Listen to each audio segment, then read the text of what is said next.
L'instabilité qui sévit dans les secteurs bancaires en RDC demeure une préoccupation majeure pour la population congolaise.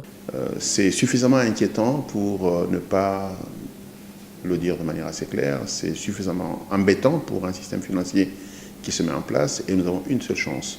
C'est le fait que les assurances sont libéralisées et nous allons donc avoir une couverture au-dessus de la gestion quotidienne et de la gouvernance des banques. Mais il faut quand même tirer un certain nombre de leçons. La liquidation de la banque congolaise, les difficultés de trésorerie de la BIAC, les déposants se trouvent complètement exposés. Même les biens qui appartiennent à la banque congolaise ne sont pas liquidés afin de pouvoir désintéresser les premiers ayants droit qui sont les déposants.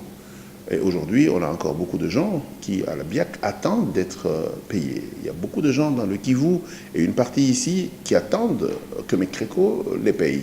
Et toutes ces institutions ont été mises sous gestion ou sous surveillance rapprochée de la Banque centrale. Et très malheureusement, en termes de liquidité, nous n'avons pas de réponse. C'est très inquiétant.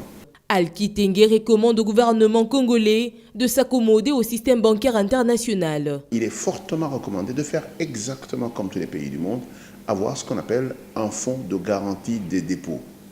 C'est de l'argent qui est mis et collecté de manière spécifique de par les transactions que les banques réalisent et les institutions financières, mais des fonds qui sont mis dans un paquet particulier qui assure la surveillance de gestion des différentes institutions financières et bancaires, mais également qui prend en charge, en cas de risque majeur, la mise au point de la rémunération des déposants. Et j'estime en passant qu'il est temps que nous comprenions que nous devons faire comme tout le monde, mettre en place cette institution.